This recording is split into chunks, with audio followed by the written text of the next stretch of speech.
Most people think you need an MBA or CFA charter to get an investment banking interview.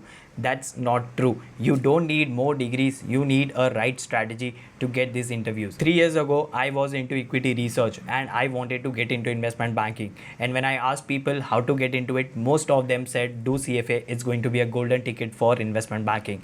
I did my CFA level 1, I applied for CFA level 2, and then I started applying to investment banking companies which I got on the internet. I faced 17 rejections in just 1 week. Now, I was applying to the wrong firms with wrong understanding of hiring actually works. Most people think investment banking is only companies like JP Morgan, Goldman Sachs, Morgan Stanley, or top Indian companies like Avendus, Kotak Investment Banking. But the reality is there are huge amount of boutique investment banks and mid-market firms available in India that are not on the internet, easily accessible to everyone. If you search on Traction how many investment banks are there in India, you will find there are more than 1000 IB firms, and these are the companies that are far more accessible. You will have higher chances of getting interviews over here, especially if you are just starting out and are a fresher. And getting an interview is not going to be a very structured application process in these kind of companies. It's going to be more people led. If you know someone who is working in that particular company, you have chances of getting interview at that company. So getting interviews in investment banking is not going to be about degree, it's about getting noticed by right people. And in this video we are going to discuss about the 5-step execution strategy that you can implement and start your career into investment banking. It's going to be very practical.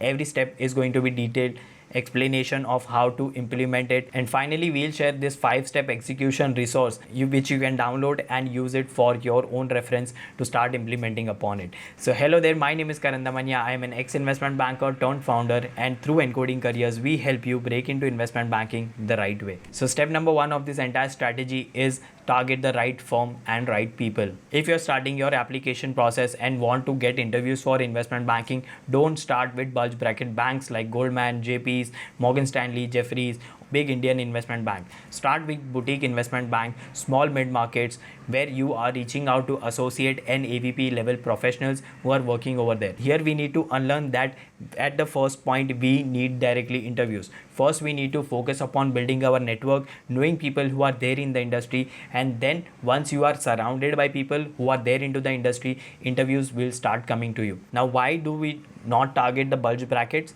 Because they are only going to hire someone who has that pedigree on their resume. Either you are from IIM ABC, if you have done your masters from some top colleges outside India, or if you have rank in CA, if you have all of these pedigree on your resume, then you have higher chances of getting into bulge bracket. But if you are not someone who has these pedigrees, then boutique and mid-market firms become the easy route to step your foot into the industry, because they cannot afford people who have these pedigrees, because they will need that high amount of salaries, and these boutique firms cannot afford it, and they are looking out for people who have right skills and are looking for freshers who can be trained for investment banking.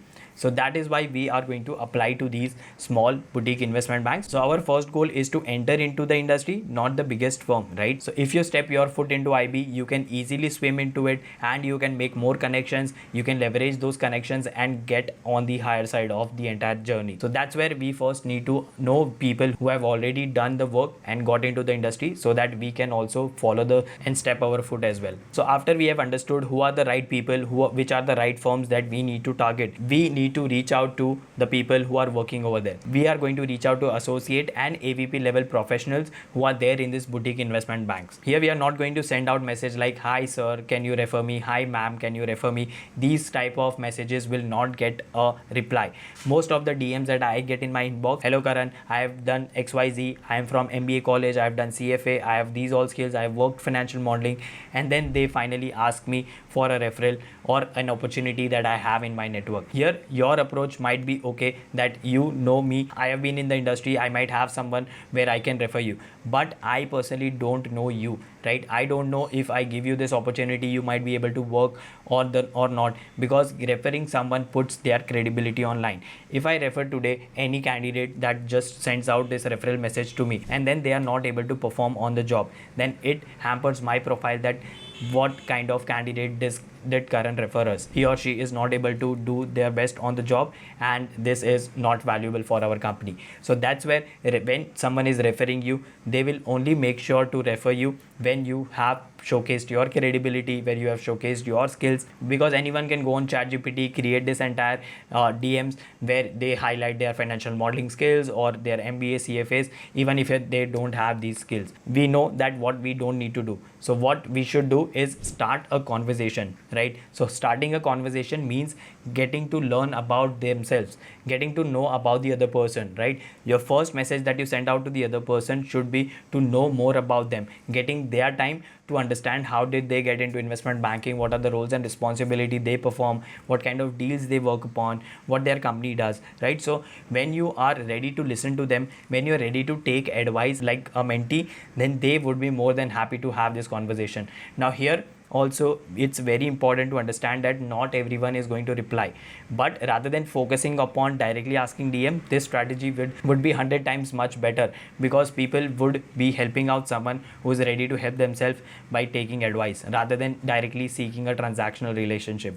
So learn from them and position yourself as a learner, not a job seeker. Then down the line, people will themselves help you out with a referral, with some support, whatever they can do for you. So people always help someone who shows curiosity, not desperation. Now most of the people that reach out when they are doing this direct DM are showing desperation, that they are in need of job, and not like they are curious about investment banking. So make sure that you follow the second part that we just discussed and not the first one. Now after completing step number 2 of having a first round of conversation, knowing about the other person, what they do, learning about their roles and responsibility, then we need to follow step number 3 and show proof of skills that we have personally gotten. So when you are doing step number 2, you need to ask the other person that can we get on a call and learn about your journey, what you have done.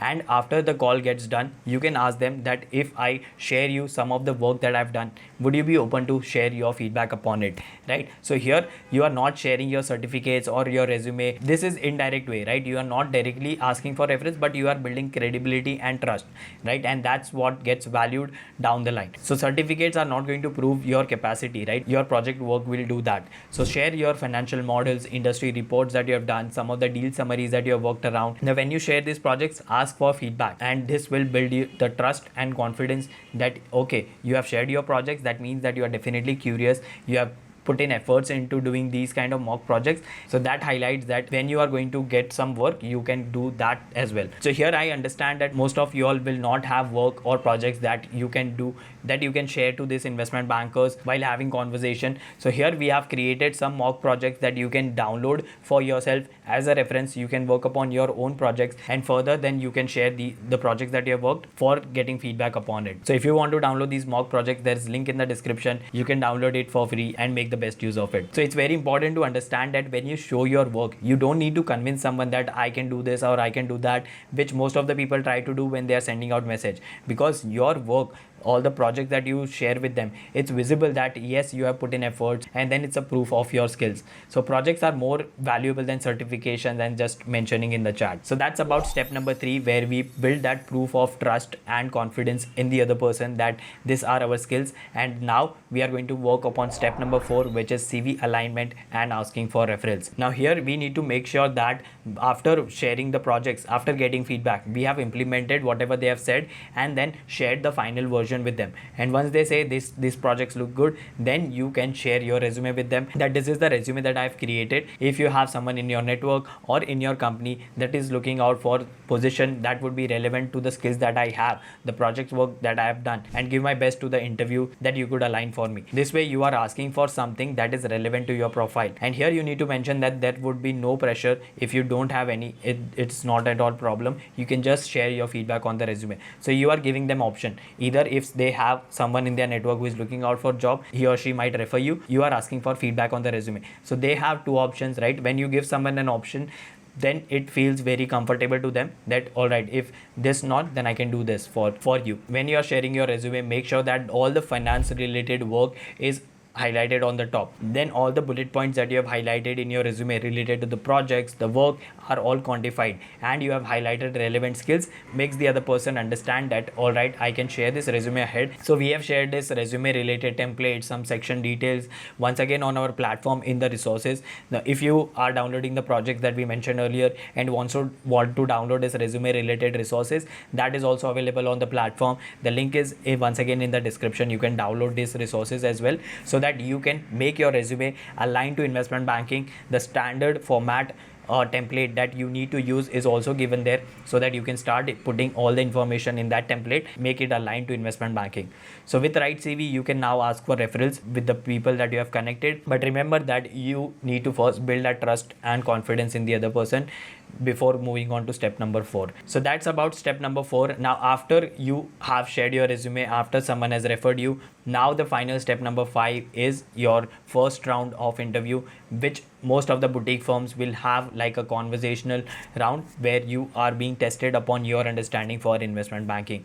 So first round is mostly taken by associate or AVP level professionals, where they want to understand how much clarity do you have about investment banking, the level of confidence that you showcase, your journey of why you are fit for investment banking, right, and your understanding for it. Now in the previous video we covered the entire 3-step process which helps you enter into investment banking, and how important is building this foundational knowledge. So if you are looking on what are the things that we need to understand first round of interview, then make sure that you check that 3-step process, which will help you understand on what is needed to be done on building foundation. So here they are not going to test your hardcore technical skills, right, because they first want to see if you are fit for the role or not, and then in the second round they might be testing you upon technical, behavioral, culture related questions, which are very important to develop.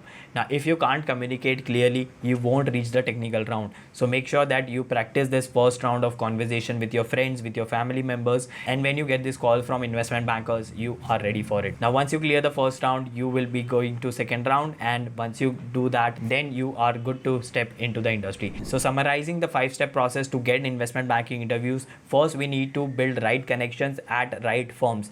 Then after building connection, we need to have a conversation which is about understanding the other person, what they have done, about their journey, some advice from them. Then we need to show proof of skills to them, which is sharing our project work. You can download the mock projects for your reference. Then we need to align our CV for investment banking. So once again, you can download resources and create your resume. And then in the 4th step itself, we can ask for referrals. And in the 5th step, we need to prepare for first round, which is going to be more like a conversation and your fit for investment banking. So using this 5-step process, now you have gotten investment banking interviews and you are ready to step your foot into it. So without MBA, CFA, here we did not even talk about doing a CFA or doing MBA, because investment banking does not need it, right? If you are someone with right skills, you have immense amount of opportunities. Getting interviews is going to be one part of the journey. Once you get noticed, you still need to have strong foundation. You need to have practical skills which you can apply to job, and you need to be interview ready, which is like the most important element. If you get interviews but you are not ready for it, it will not convert to offers. So for understanding what are the parts that you are currently lacking on, we created an investment banking assessment which helps you understand where have you been going wrong, what are the things that you need to improve, and what are the steps that you need to focus upon. Now after going through this assessment, you will get a detailed roadmap which helps you understand what you need to learn in foundation, your soft skills, hard skills, and you can start implementing upon it. Now the entire assessment is available on our platform. You can find the link in the description. All the resources are also mentioned in the description, which you can download and start working on your skills and your resume. And alongside this, if you want our team or me to give you personal guidance on your resume review, your interview preparation, you can book a one-on-one call and we'll help you fix your strategy. So most people wait to become qualified for investment banking thinking that opportunities will come to me, but top candidates start showing value early. They build that network, they build that relation, and that's what gets them interviews. So if you found this video valuable and got some practical insights from it, do consider liking and subscribing to Encoding Careers, and we'll bring out more such practical insight videos for you. And also do let us know your recommendation in the comments of what kind of videos you want us to bring out. So that is it for this video. Until then, this is Karan taking your leave.